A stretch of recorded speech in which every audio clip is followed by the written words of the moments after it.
একটা হাদিস খুব ভয়ঙ্কর, আমাদের মাথা ঘোরে।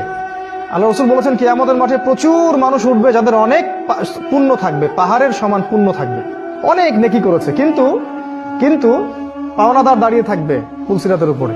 কাউকে গালি দিয়েছে, কারো সম্পদ আত্মসাৎ করে খাইছে, কাউকে আপনার কি বলবো অপবাদ দিয়েছে, কষ্ট দিয়েছে, কাউকে মারছে, কাউকে অন্যায়ভাবে হত্যা করছে।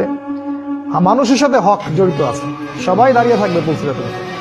নবী সাল্লাল্লাহু আলাইহি ওয়াসাল্লাম বলেছেন সবাইকে যতক্ষণ পর্যন্ত না সে তার নেকি থেকে ওদের ঋণ পরিশোধ করছে ততক্ষণ সে জান্নাতে যেতে পারবে না। আর যদি নেকি দিতে দিতে দিতে দিতে সব নেকি শেষ হয়ে যায়, তাহলে ওদের গুনাহ তার কাঁধে চলে আসবে, এই গুনাহ নিয়ে সে জাহান্নামে চলে যাবে। একটা হাদিস বলছে সুসংবাদ, আল্লাহ রাব্বুল আলামিন বলেছেন, হে আদম সন্তান, আমার ইবাদতের জন্য সময় বের করো, আমার জন্য, আমার ইবাদতের জন্য সময় বের করো। তোমাকে দুটো জিনিস দিব, একটা হচ্ছে তোমার যাবতীয় দুশ্চিন্তা আমি দূর করে দিব, টেনশন বলে কিছু থাকবে না আপনার, এবং তোমার দুই হাতকে আমি স্বচ্ছলতা দিয়ে ভরে দেব। শর্ত কি? আমার ইবাদতের জন্য সময় বের করো, আল্লাহর জন্য সময় বের করেন।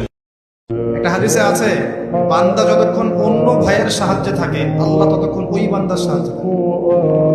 আর একজন মুসলিম ভাইয়ের প্রয়োজন পূরণ করতে যাওয়া, খালি হেঁটে হেঁটে যাওয়া, এটা মসজিদে নববীতে বসে 12 বছর ইতিকাফ করার চেয়ে বেশি নেকি আছে।